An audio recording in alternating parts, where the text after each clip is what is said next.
this is the title of the first panel, Unlocking Rural-Urban Synergies, what is there to unlock and synergize, as a title. And I have three panelists, which are three people from Robust, whom I will briefly introduce.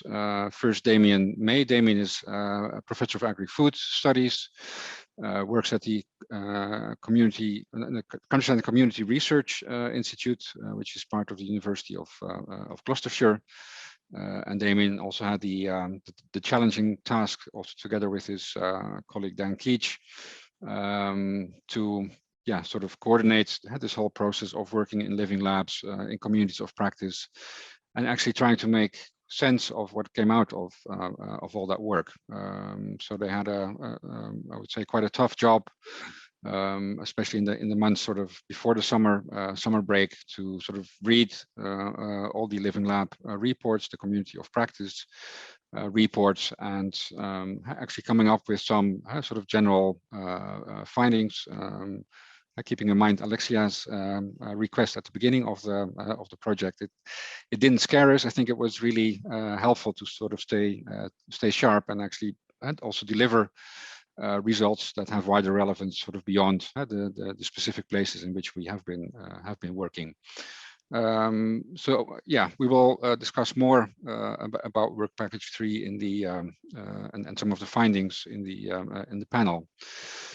The second panelist is Hilkka Vihinen, who works at the Natural Resources Institute in Finland, Luke, where she holds the position of Professor of Rural Policy. And Hilkka was responsible, or is still responsible, for the work package on governance arrangements and governance models, which is still in full swing. Also, because there we, I think especially that work package suffered most in terms of planning from COVID, in the sense that the whole range of workshops that we had planned, in-person workshops, both in the different regions as well as across, related to more common themes, all had to be postponed and then ultimately had to be done online. And the last workshop is scheduled for the beginning of October, and with that, that work package will be finalized.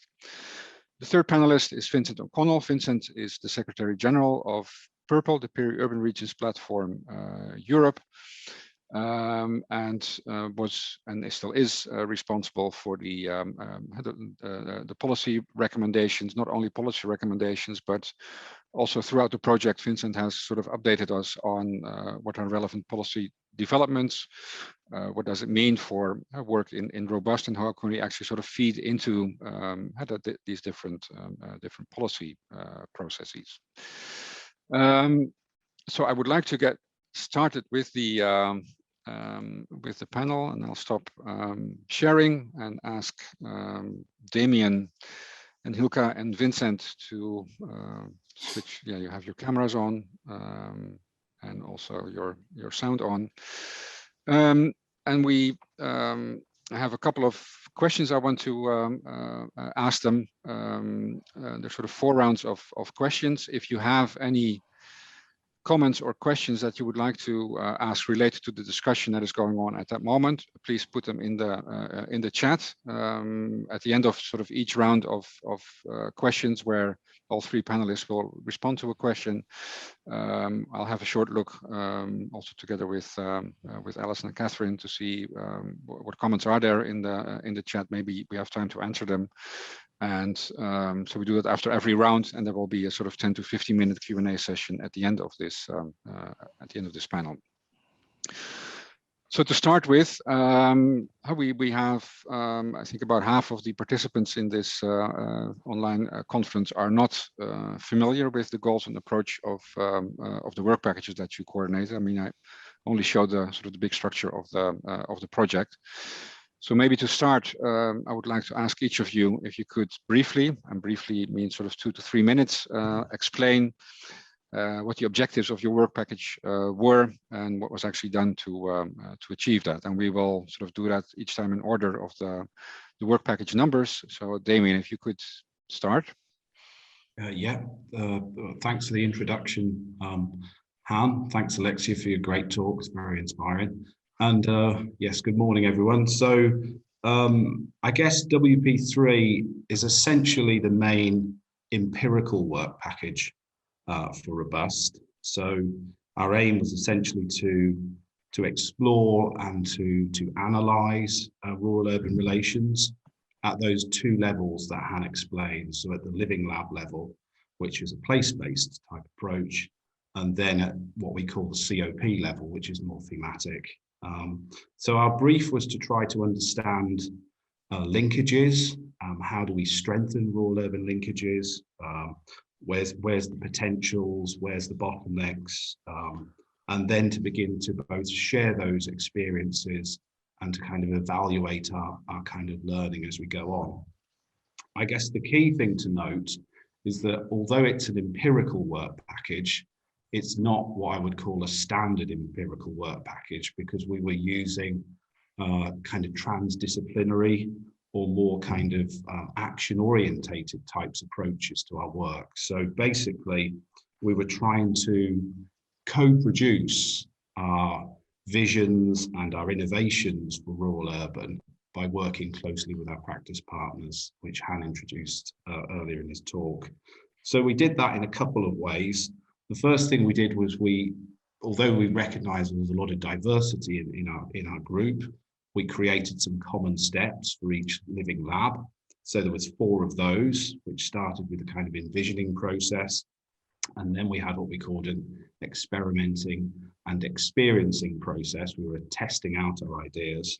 And then finally, we were evaluating our learning as we went along, both at a lab level and at a project level as well. One of the key mechanisms was to use what we called a learning and innovation agenda for each lab. And we did the same in terms of the communities of practice as well. So the 5 communities of practice were each coordinated by a member of the team. And each lab selected 3 of the 5.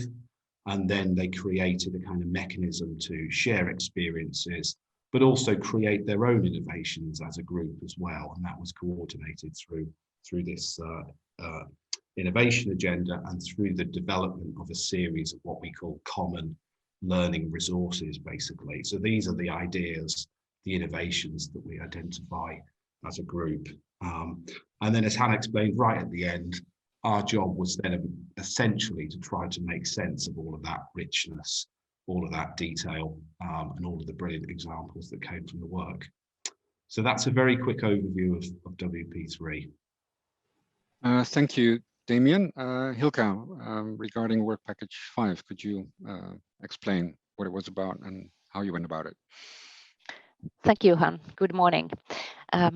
In our case, the aim was to identify arrangements for governing rural-urban synergy that contributes to smart, sustainable and inclusive growth. First of all, we have explored and assessed the diversity of rural-urban governance arrangements in our living labs and for the 5 thematic fields in particular.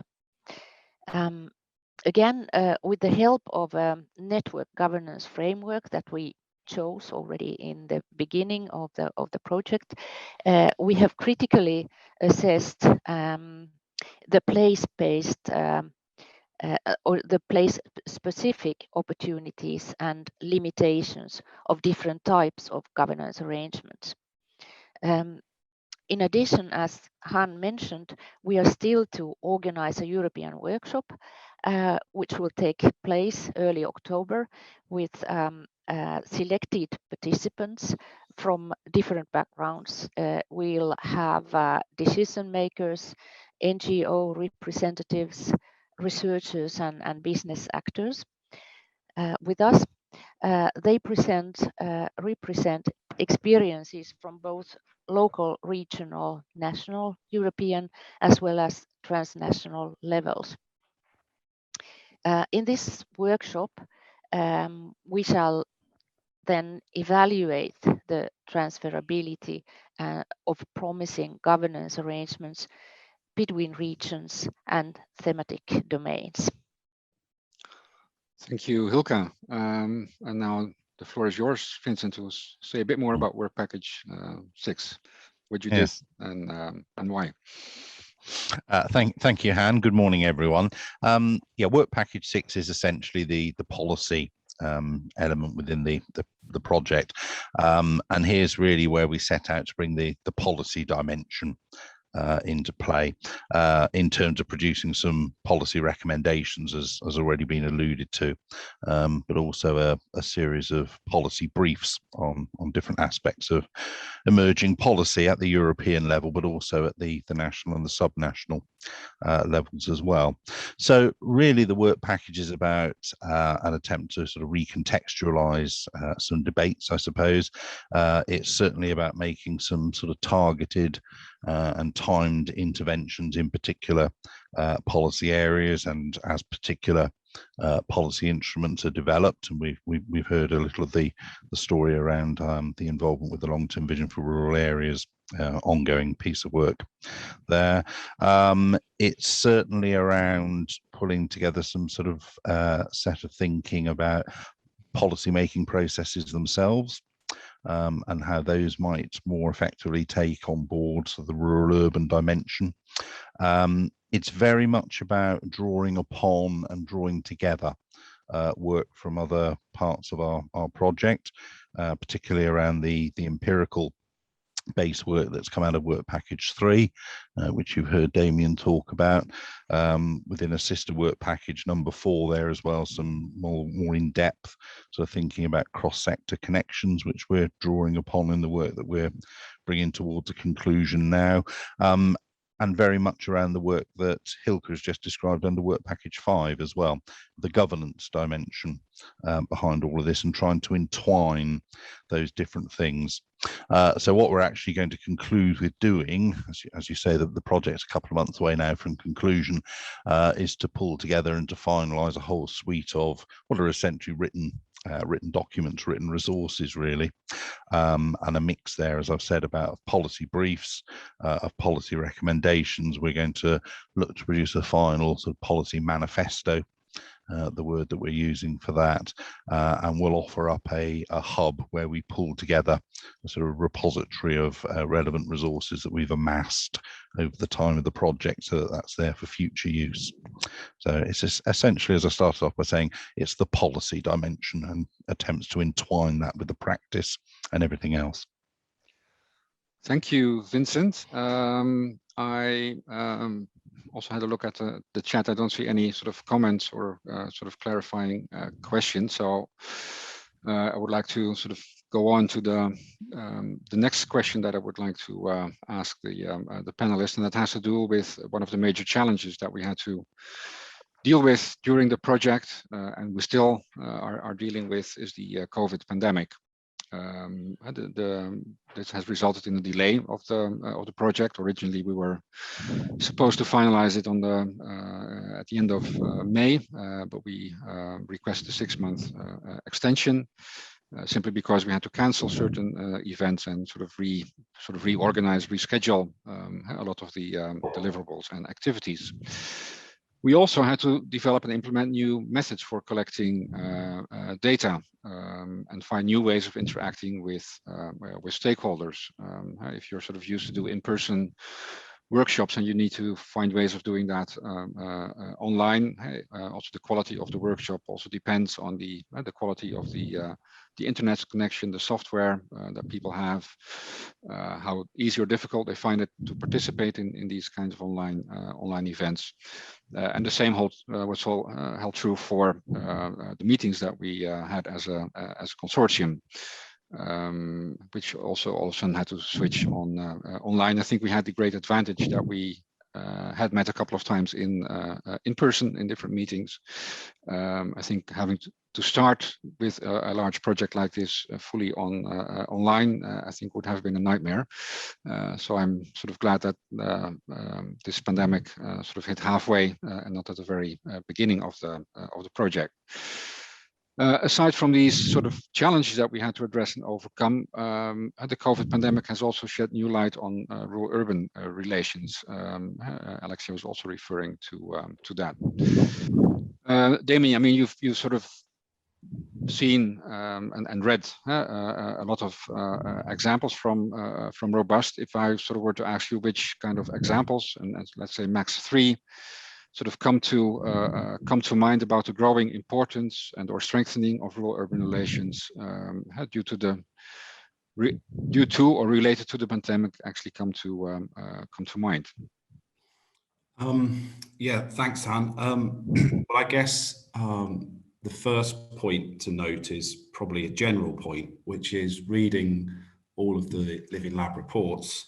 You can see how the pandemic has kind of reinforced, I would say, the importance of strengthening rural and urban linkages.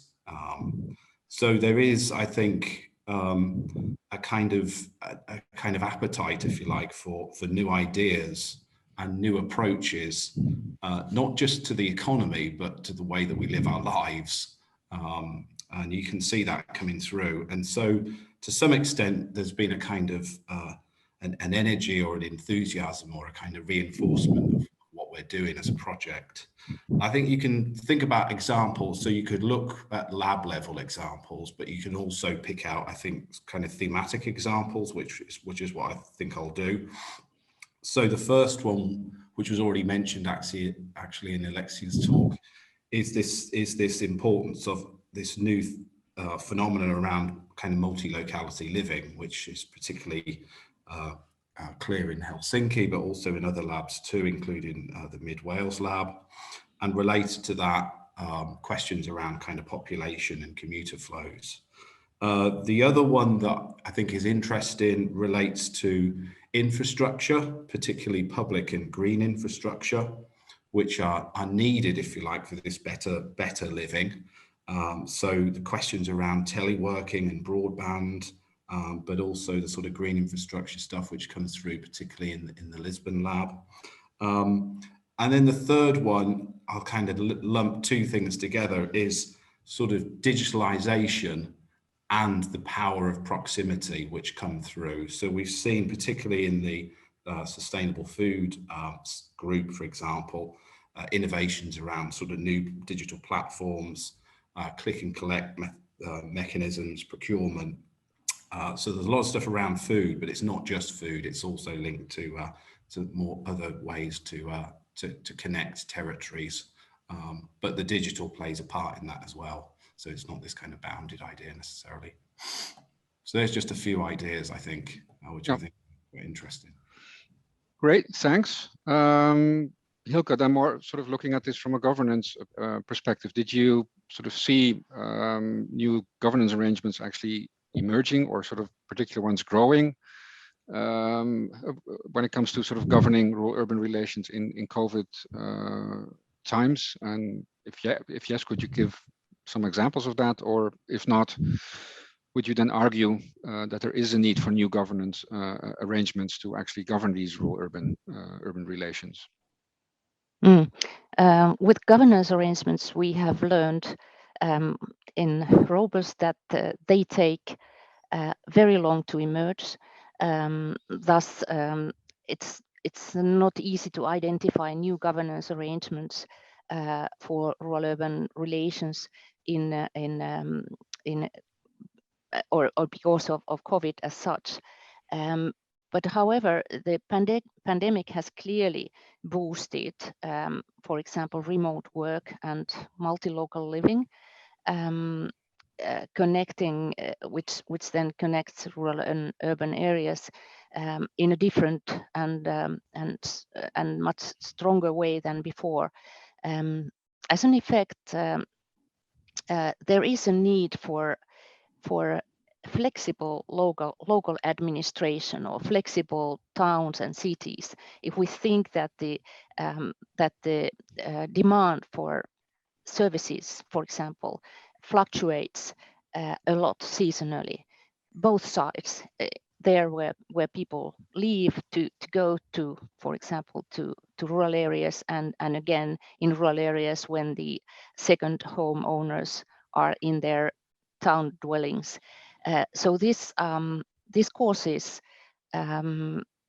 challenges for both sides, and similarly, due to COVID-19, there is increasing demand for proximity solutions like food or energy and so on, which all call for new rural-urban governance arrangements. So I can foresee that there is now something happening also as to these arrangements.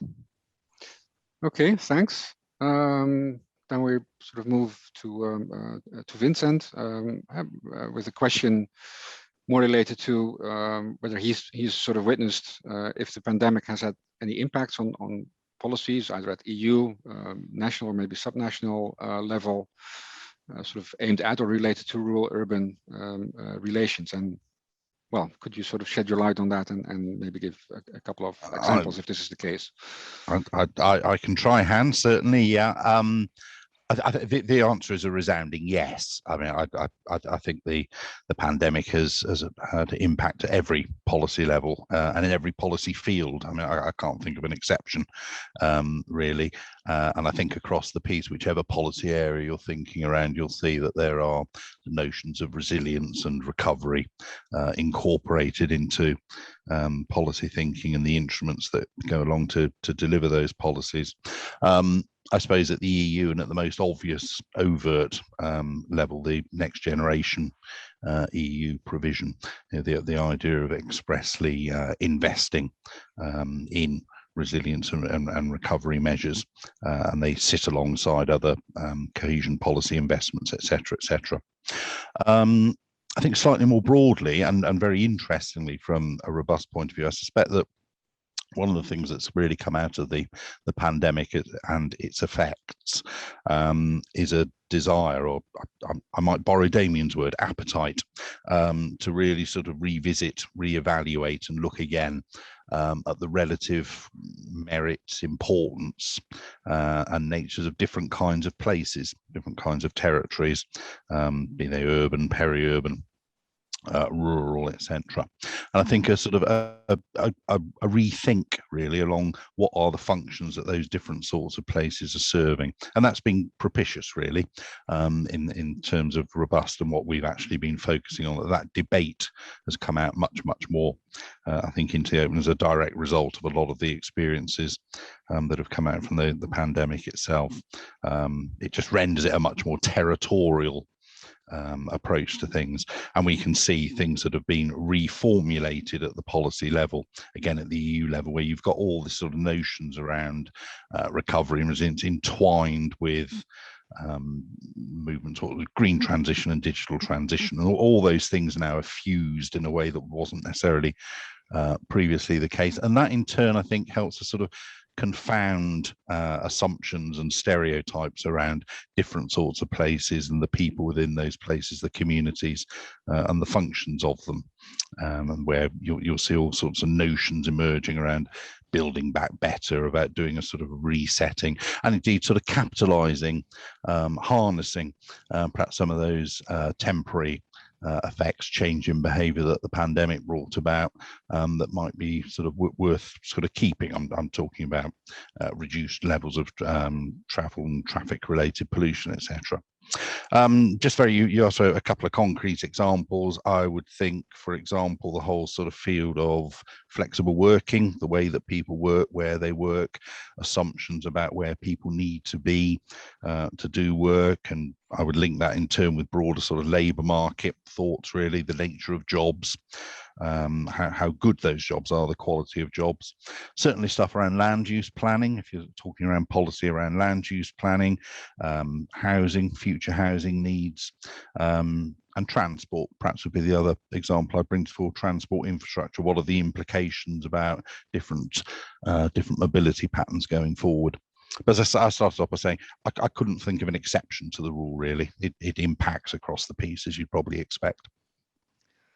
Okay, thanks very much. Looking at time, I sort of also try to keep an eye on the chat to see if there's sort of any relevant questions or comments. I think one from Tom, Alexia also replied to that.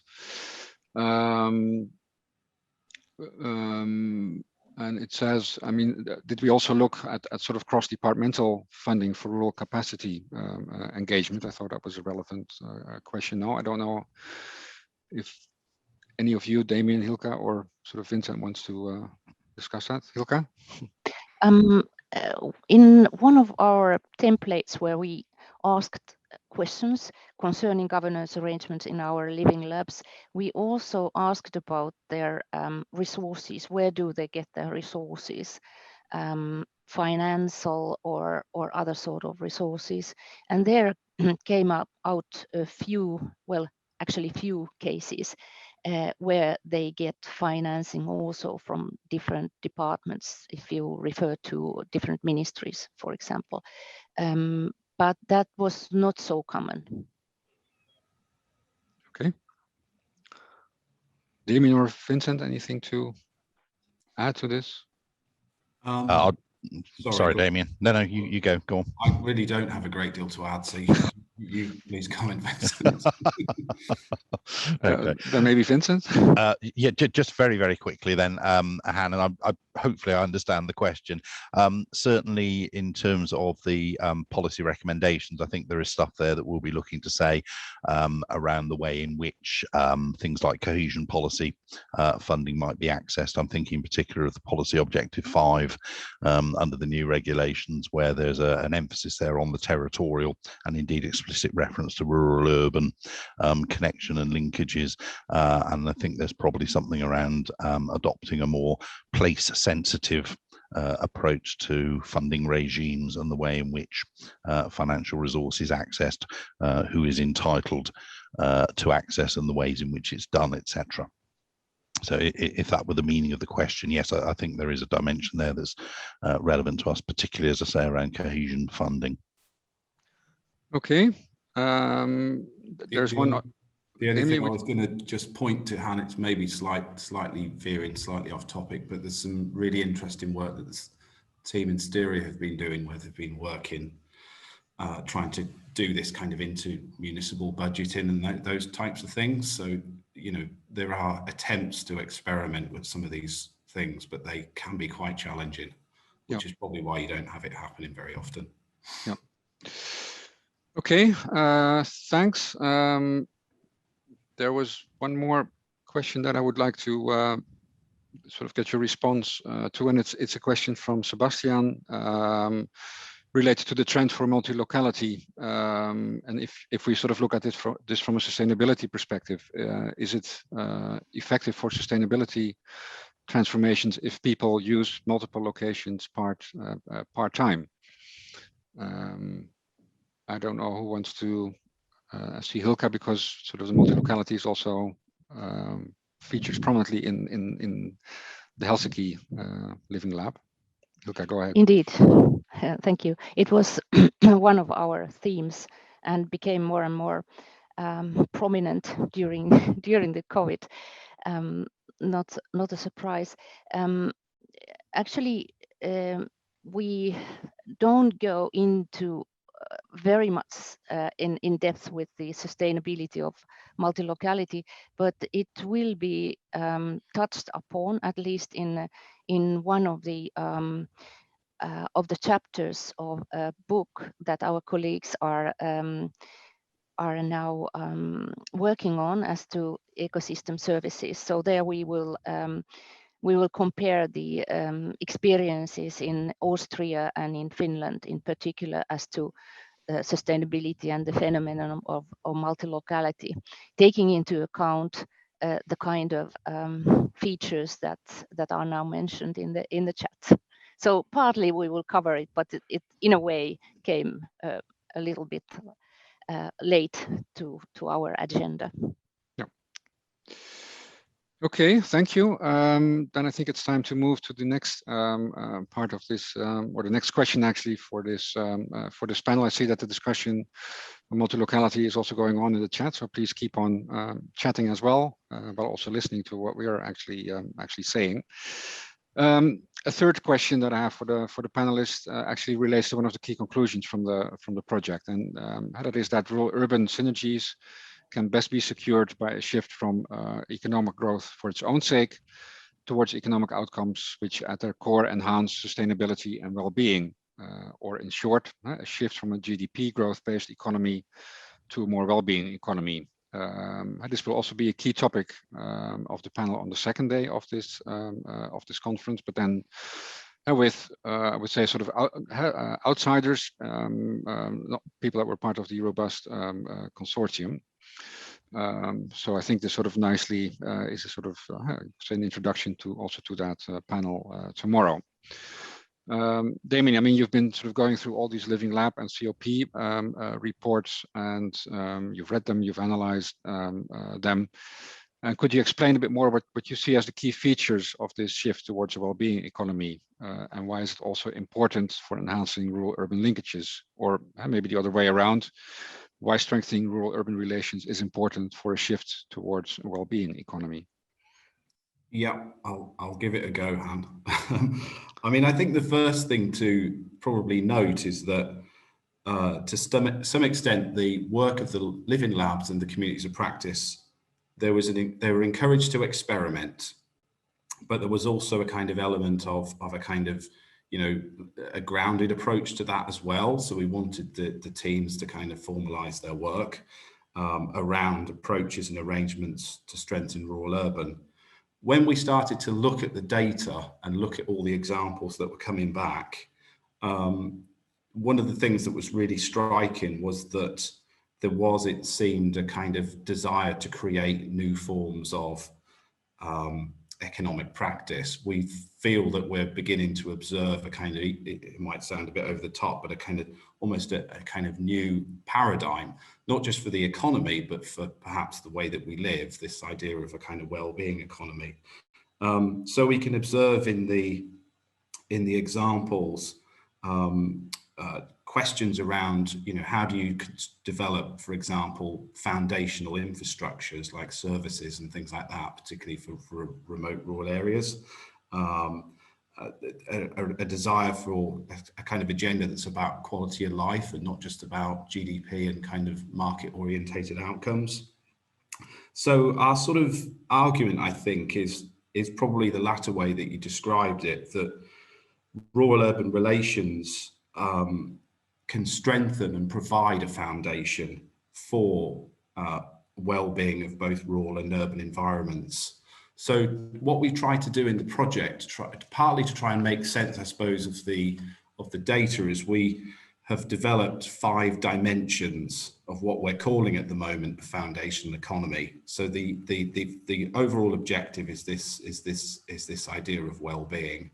And so we've got 5 dimensions, the first of which is, we call it a services dimension. So that is very much about well-being and, if you like, sort of social connectivity. So this is the sort of discussions we're having at the moment around teleworking, multi-locality living, mechanisms for multimodal transport, all that sort of stuff, healthcare, all that kind of thing.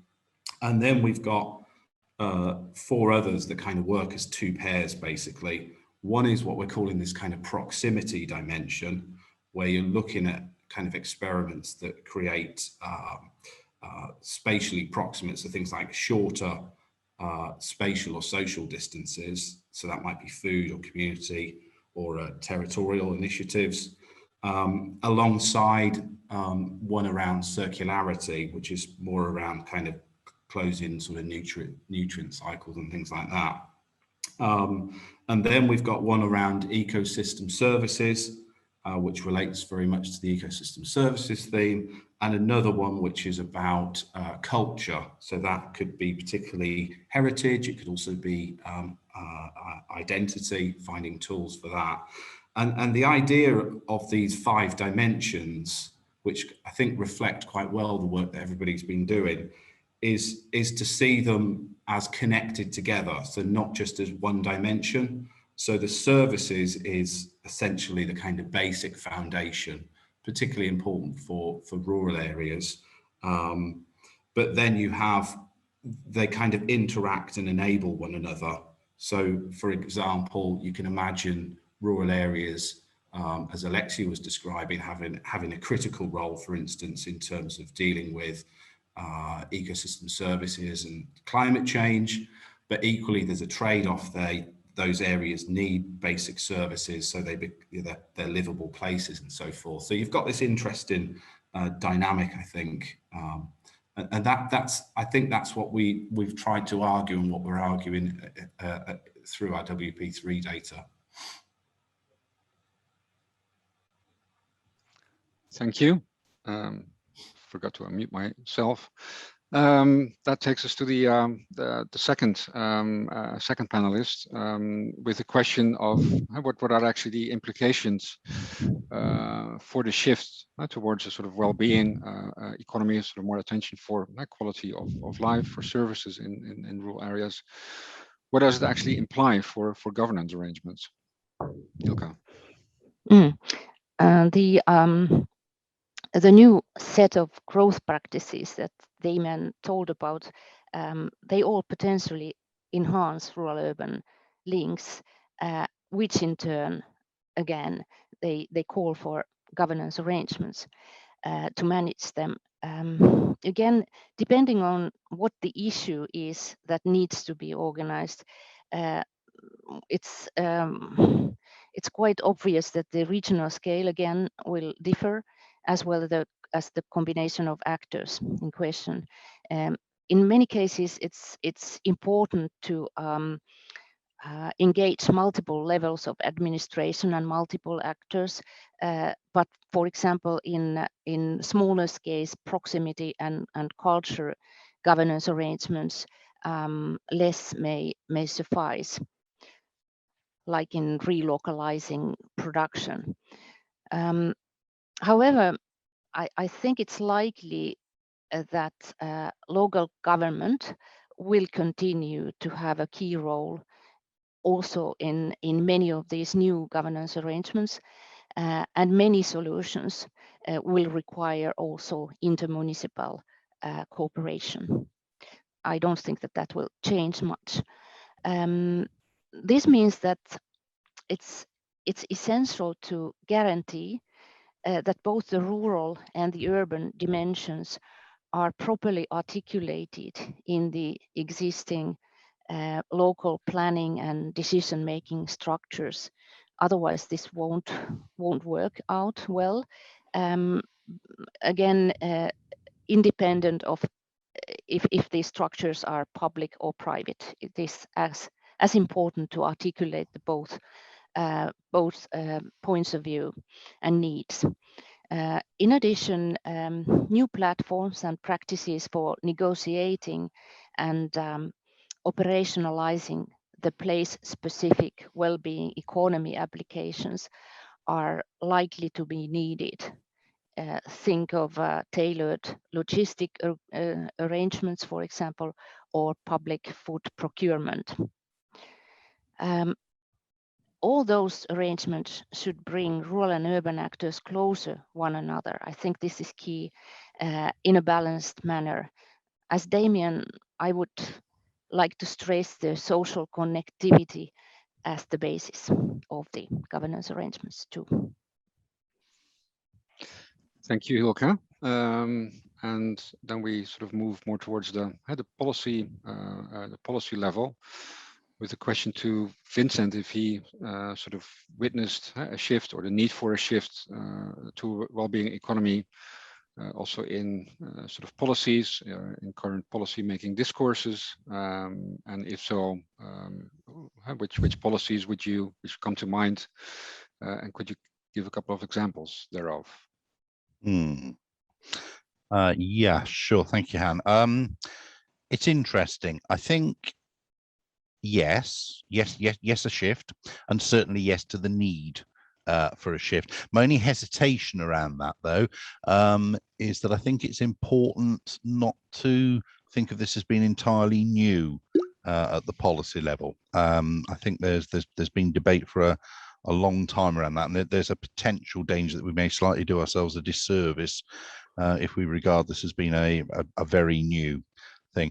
What I'm thinking about there is talk around notions like going beyond GDP, which have been around in policy circles for a very long time now, and I'm thinking about the sorts of issues that get highlighted in the regular series of economic and social cohesion reports, economic, social and territorial cohesion reports as they now become, where again through past editions of that there has been an attempt to round out and broaden out from a purely economic approach to bring in things like quality of life indicators, for example. What else is there? Social Progress Index and European Social Progress Index, which has been around for a while as well. You mentioned briefly the European Green Deal, Han, and in a way I would say that in some ways is itself, alongside a refocusing around particular things, but that in itself I would also argue is an attempt to take a more holistic, rounded, joined up approach. So I think there's a danger in assuming that everything is new, but in terms of a shift, a trend, yeah, unarguably there is something around that. In terms of examples, I suppose, well, three things that I've sort of come to mind really.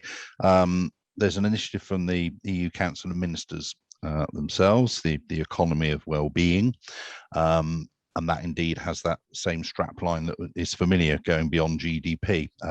That's been used in that context right now, so that is current and topical and directly addresses it. I'd want to bring the long-term vision for rural areas into play in this context as well, because I feel that we've heard around it. I think the approach there is rounded and holistic and is very much around well-being. It's very much around people.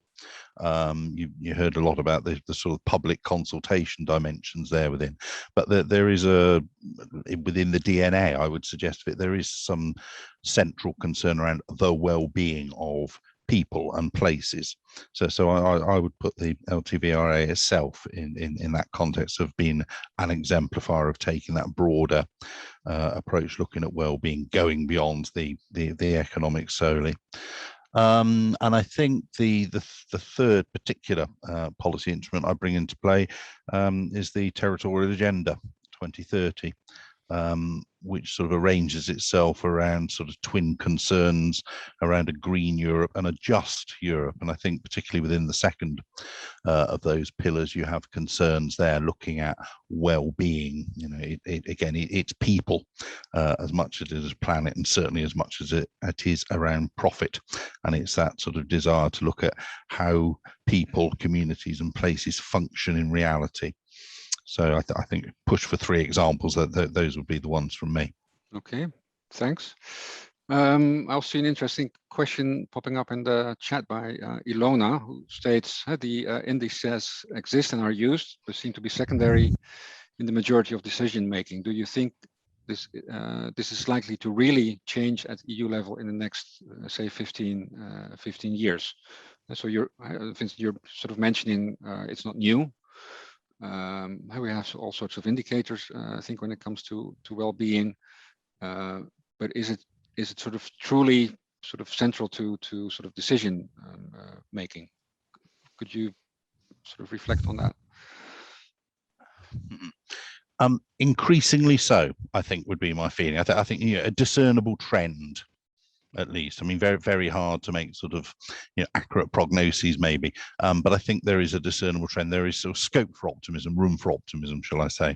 And one has a sense, or at least I have a sense, that once those sort of underpinning principles are established and accepted, they probably do stay in place. So yeah, certainly grounds for optimism, I would say. Okay, thanks. Then I would like to sort of move to the fourth and final question for this panel, and that's a question that is related to the title of the panel, Unlocking Rural-Urban Synergies. What is there to unlock and to synergize? And it also means that I would like to sort of take a bit more of a forward-looking perspective on this question, by asking each of you where you see sort of the most potential and or urgent need for unlocking rural-urban synergies. And for Damian, I would like you to sort of specifically answer this question by focusing on what you see as the most promising or pressing themes and topics and most promising cross-sectoral collaborations. Okay, Han, I'll try. Yeah, I mean, I think in terms of the themes and topics, we've probably heard a little bit already in the previous comments and discussions. So I think probably the first one would be this whole debate that we're having right now about sort of well-being economies and how they can be strengthened and supported in terms of rural-urban. So that's probably a high-level one. I think there's a whole bunch of important topics that emerge from our work and also through things like the pandemic. The discussion we had earlier about this whole question of multi-locality as a kind of new process of, I don't know, counter-urbanization, maybe, however you want to describe it. But I think there's a whole bunch of kind of questions there that warrant a sort of dedicated project or set of projects, I would say, given the consequences of it, related also to things like, you know, providing infrastructure around broadband and all sorts of things. So there's lots to unpack there. The other stuff, I guess, relates to some of the questions, because we've been trying to read some of this foundational economy literature to help us think it through a bit, and that raises lots of interesting questions. I mean, one of the big debates in there is this idea that you can use anchor institutes as what they call sort of sticky capital, basically, in places, you know, so they're not going to go anywhere. And so there's a big question there about, you know, what constitutes an anchor institute, because it doesn't necessarily need to be a public authority, and how can that sort of be used to rebuild economies. And then related to that, there's a question around intervention. Hilkka has already pointed at it in terms of local intervention from governments. I mean, in the foundation economy literature, they talk about a municipalization, but yesterday we concluded that was a bit too complex.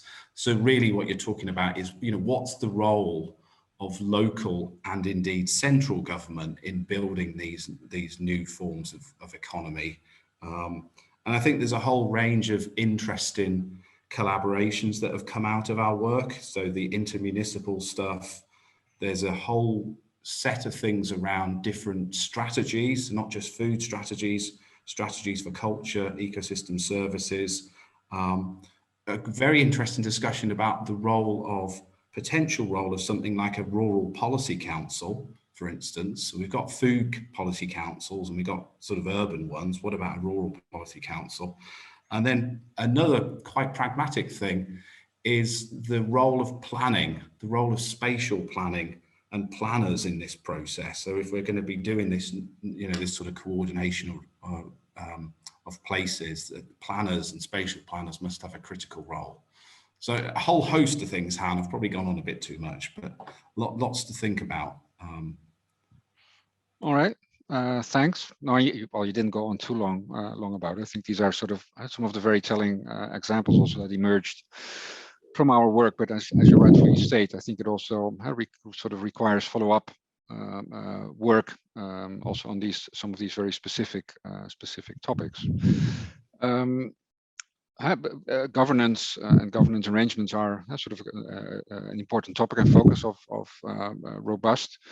So if we look at this question, what is there to unlock and synergize in a bit of a more forward-looking perspective, could you sort of address this question from the perspective of governance arrangements, Hilkka?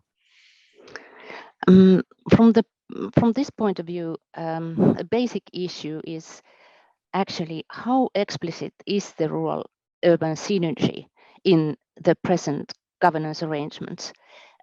We may regard an arrangement, for example, accountable, but is it accountable in terms of rural-urban synergy or rather something else? The ability to think in rural-urban terms is not necessarily so evolved. So it's urgent to facilitate thinking in these terms at different levels, all the way to the EU, to persuade the key players of its relevance, how it improves their own performance and answers to the future needs of sustainability. I think this is urgent. This is a clear need. Once the importance of rural-urban synergy is recognized, and luckily in many places and widely it's vital to promote practices regarding both governance arrangements which goals are linked to rural-urban synergy, such as closing nutrient cycles and loops in a certain region, but also to promote practices where the governance arrangements are for rural-urban synergy on sich. In both, we need equal, balanced arrangements.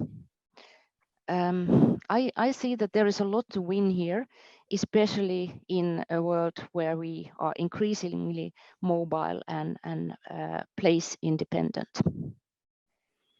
Okay, thank you. Vincent, if I were to ask you what would be your key policy recommendations to further unlock the potential of rural-urban synergies, what would your answer sort of sound like? I would ask you how many days you had to let me answer.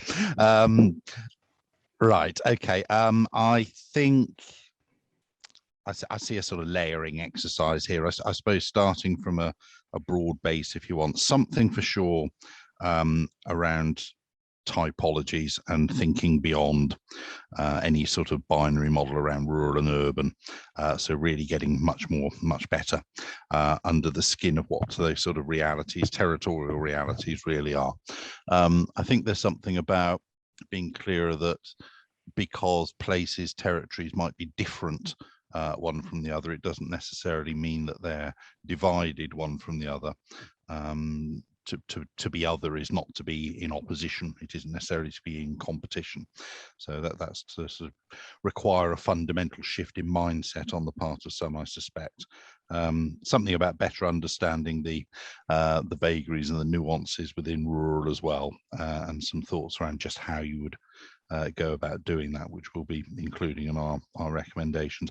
I think for sure something about making use of existing tools. Rural proofing has been mentioned already in excuse me, in a couple of contexts. I'd also alluded to the policy objective 5 under the new cohesion policy. There are things like CLLD, there's the leader program, there are integrated territorial investments. There are tools out there already. We don't necessarily need to reinvent the wheel here, but they do need to be better used and better understood perhaps. So there's probably some sort of quite practical recommendations about that. There's something about balancing, I think, about counterweighting and counterparts, and there's something about ensuring that we improve the way in which we think about impacts. Something that happens in one place, type of place, will impact upon another. We need to put some more sort of thinking behind ourselves, particularly at the policy level, perhaps, about better understanding and thinking through what that means in practice when policy formulation is taking place. And I think there's a series of recommendations as well, highlighting it. It's been touched on just in the last couple of interventions, something about highlighting those particular areas where we need to do more work. I think there's something around thinking about what we capture, what we measure, what indices are we using. I mean, it becomes a self-fulfilling prophecy in a way, in the context of what we were just talking about, well-being and quality of life. Well, that'll depend on what it is that you're trying to do and what it is that you're counting as being within scope, and therefore counting as progress towards your end. So I think there's a whole series of recommendations around that as well. And then at the next level, I won't attempt to go into the detail, it's impossible, but I think there's a whole series of sort of sector level recommendations around things like sustainable mobility and transport, certainly around food, certainly around sort of circular economy, sharing economy. There'll be things to say about that. Land use I've already touched on. I think there'll be a whole series of things that one would look to recommend in the context of thinking about land use policy going forward. And innovation would be another policy area. I think we'll certainly be looking to highlight some stuff there. So it's myriad, basically. All right. That's sort of the end in terms of the questions that I sort of had prepared for this panel. There are some 15 minutes left for a Q&A session. So if anyone has a question, either put it in the chat or sort of raise your virtual hand. I think it would also be nice to get some spoken questions from the audience. And there was one sort of interesting question from Ilona about well-being. Maybe you could sort of unmute yourself and put on your mic and ask that question, if possible. Yeah.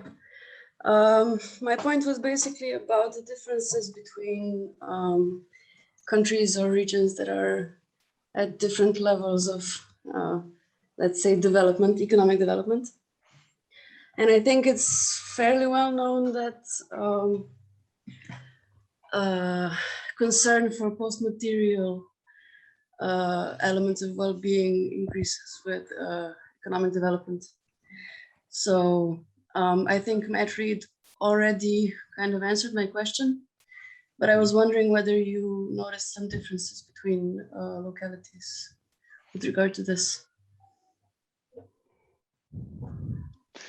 Okay, which one of you would like to sort of respond to that question? Can I throw in a quick thought, perhaps, Han, just to stimulate the debate? I mean, I think yes, it's certainly part of the picture here is recognizing different starting points, and I'd mentioned the stuff around the economic social cohesion reports previously, and I would have thought that's the approach that those sort of things take. That they are comparative pieces of analysis, and they are looking at how situations vary from place to place, and they're looking at sort of trends and progress, but at the same time sort of grouping different places in different ways and doing that sort of comparative relative analysis and study, as I say. So I think that's already in the mix, if I'm understanding the point correctly. I think that's there, and that there would be a recognition that you do come into this at different points. Okay, Damian? Yeah, I guess it's quite an interesting question. I mean, it would be important to recognize different economic development trajectories or whatever. I think the critical thing, though, about well-being economies or foundational economies is to shine a light on aspects that are actually overlooked that constitute our economy, if that makes sense. So, for example, in the foundation economy literature, they say that all the emphasis tends to be on what they call the tradable zone, but there are other zones like the foundational zone, which are critical. And if you don't have those components, you actually won't have economic development. So if you have a look, if we think of at the moment, for instance, about all the debate that's going on in COVID in relation to truck drivers and things like that, I mean, that highlights exactly the sort of thing to think about. It's about what wages some of our actually essential workers get paid. And in some places they don't get paid enough, and they're core workers. And if we don't have them, our economies fall down. So I think what these new ideas are trying to do is to try to broaden our perspective about what constitutes economy and economic development. And it's about thinking about the sort of social contract, if you like, that we have as a society for some of these core assets, and recognizing that they are assets. They are valuable assets that need to be resourced and supported in the right ways, and not just focusing on those tradable aspects. That's what I think is really, really critical. And I think you could think like that in different contexts. I would argue you could still prioritize some of these social environmental aspects. I mean, if you think about, you know, we've got COVID, but we've got slow, long burning emergencies as well, particularly climate change. I mean, it's going to warrant us rethinking how we resource some of these things and support them as a society. I hope that makes sense. I think it does. Ilona, I hope it also answers your question. There was another question by Gary in the chat. I already see discussion going on, but Gary, maybe you could also pose the question. Yes, I was just thinking of strategies. There's lots of strategies in existence already. I think the bus project has implied we need strategies on place-based strategies, themed strategies, and I think Damon mentioned this. And I think land use planning is crucial, and I think it could evolve, but I think at the end of the day, it needs tools, which Robust can provide, but it also needs a way of allocating land, and it also, under policy, also needs to set up a decision process. How does a local authority, a local government, make a decision on what goes where and what should be acceptable? And if there are strategies in place, it just makes that so much easier, and it makes a land use plan much more acceptable when it's actually produced. You know, everybody knows the basis on which that is going to be produced, and it might actually mean that land use plans get written more quickly and respond better. It's a thought as much as a question. Yeah. Yeah. Maybe because I saw that, Carlos, you also replied to that from the sort of Lisbon experience. Could you explain a bit more about this? Yeah, Han, we've made a document. It's not yet closed, but with an exercise of mapping ecosystem services and how it could be then applied in the municipal planning and at our scale in the regional. So, but we are working with other working groups inside the Robust that are trying to develop criteria for a green infrastructure at the regional scale. So there are a lot of things that we are working at the same time, and how we put this into the planning and into the plans. So it's an ongoing work with different tools at the same time.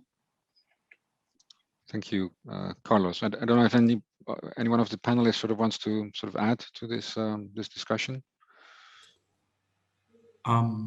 Perhaps briefly, just to say, I mean, there's some brilliant examples in the work that the Living Labs have all been doing to create these ideas around strategies. I mean, I think Gary makes some great points. One of the interesting things as well is maybe to think about how you build those strategies so that they are inclusive. So you could maybe promote a kind of, you know, participatory sort of approach in terms of the governance approach that's that's the way that you put them together. Okay, Vincent. Yeah, perhaps if I may, Han, just the perhaps to focus on the dimension Gary brought about decision making and governance, therefore, and that need to, or perceived need to strengthen the frameworks within which those decisions can actually be made. So I'm not necessarily talking about the regulatory framework, which I think is often the driving factor around many of those sort of land use planning, or certainly the decisions that get made in terms of the planning process. But something which is rather more about setting down guiding principles, really. I think that's perhaps where the policy intervention comes in. It's a complex one in terms of the EU because of legal competences and where they actually begin and end. So thinking at that level is perhaps more complicated, but at the national and the subnational, I would have thought it's around putting that sort of guiding principle stuff in place. All right, thank you.